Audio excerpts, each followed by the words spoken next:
Hey guys, welcome back to the shop. So next up is what I am calling the event bar. And in the picture here, I'm just trying to pick out the best pieces I can for a top we'll be making here in just a few minutes. But as I play all this footage of me picking out material and milling material and all those normal things that you have to do to get to a slab glue up, I thought I would go ahead and drop the pictures in here of exactly what we're building. So this is an event bar that needs to be able to break down and fold up and fairly easily transported for two people. So I frankly have never built one of these before, but we came up with some pretty neat ideas and a couple little add-ons towards the end that I think make this kind of a neat piece. I just delivered this project to the client yesterday, and I haven't seen the base all painted up yet, so I'm looking forward to see what they do on that, and looking forward to checking that out. So here's all the pictures, and I added some dimensions in there as well on the last one, just for size reference. This is a pretty good size piece. So it's not overly light, but it's more cumbersome than it is heavy. So I don't know how well all this shows up on film, but I made a quick template for what the cutout is going to be. I haven't cleaned up the template, but I will clean this template up and I'll use it to flush trim later. But the reason I did it is because it gives me a better idea of what I need to fill for the knots and what's going to get cut away. So it would be just a waste of material to fill it. So like this one is going to get cut away, but this one is close enough. I'll go ahead and fill it. This will get cut away. And down here, this will all get cut away. I have one little one right here that might be close, so I will go ahead and fill that. And the rest of these boards look pretty good. So with all that stuff in mind, I'm going to trim these two little short guys down and then start knot filling. So when it comes to the knot filling, it's been a long time since I've worked with some slabs that drank as much epoxy as these slabs drank. I think I went through probably 7 or 8 fills to finally get these things topped off. So they had a lot of internal voids in them. Of course, that all had to be corrected. Unfortunately, the downside of that is it's just time consuming because you have to let that epoxy cure up and before you can go add your next pour back in. You see me using the torch there. That's to just remove the bubbles so it seeps down in where it needs to go. So next up, while that epoxy is curing, and it was time to kind of get after these panels, I cut them all to rough sizes with the track saw, and then I hardwood edge banded them. I used alder here, which is a little soft, but that's what my local hardwood dealer had, and the client was good with it. This is all going to be painted. I shot a few pen nails in it just to hold it in place, then flush trimmed off the ends while the glue was drying, and then I came back with a flush trim router just to make sure that all the sides were nice and flush. Then I came back with that block sander you see there and just hand worked all of the edges. Now this is all going to be painted, so it didn't really matter, but I wanted that hardwood edge on it. Next, I just used some regular gate hinges to hinge it together, held in with screws, and then I could start tacking in the trim. I really didn't capture any footage of me cutting this trim. It's just alder cut at 45s on the corner and brad nailed to the ply on the outside. Turning my attention back to the slabs, those corners were going to be the weak points. So I shot the biggest dominoes I had on hand just to help support those corners and give them a little structure for the glue up. I believe these were 14 by 140s. They may be the biggest ones Festool has. And with all the domino locations cut, I could go ahead and cut those inside curves as well. There was a little bit on one of the long pieces that had to go away as well. These are rough cut, and I won't clean them up until after the big panel glue up. Speaking of which, that's what's next up. It's the big panel glue up. As far as panel glue ups go, this one actually went fairly smooth. I started with those little corner pieces and those monster dominoes just to get those in place first.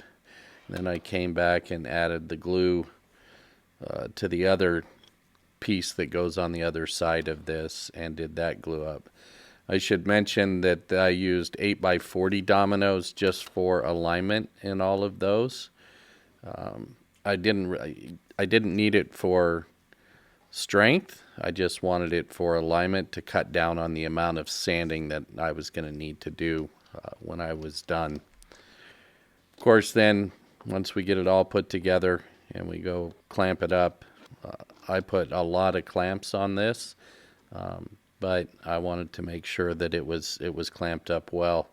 You'll see here in a second I had a little issue with that small corner on the right side of the screen there, and I actually added a corner clamp in there to help pull one side of that in. I'm not quite sure what happened there, but it wasn't quite fitting right.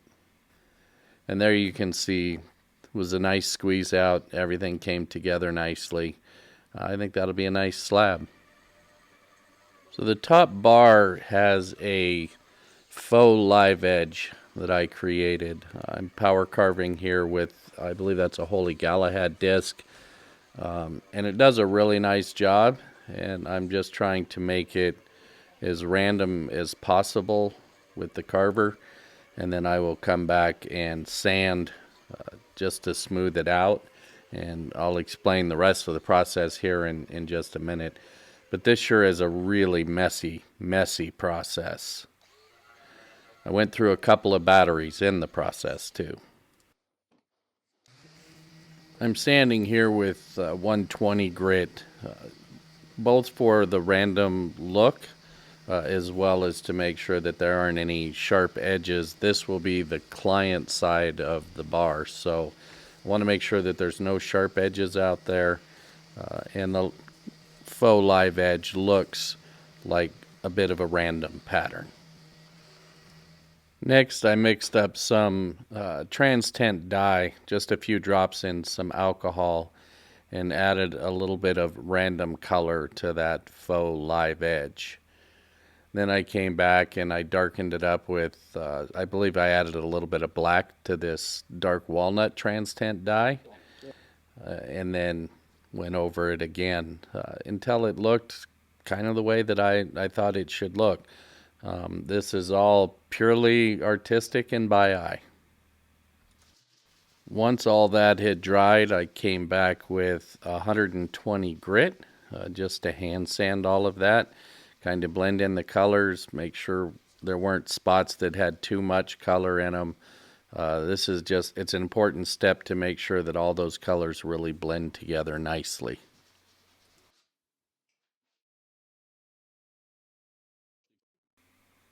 And the last thing that I like to do on these faux live edges is just chase them up with a little bit of epoxy. It adds a bit of a nice sheen to the front, as well as gives it a layer of protection. I also really like how it pops the color.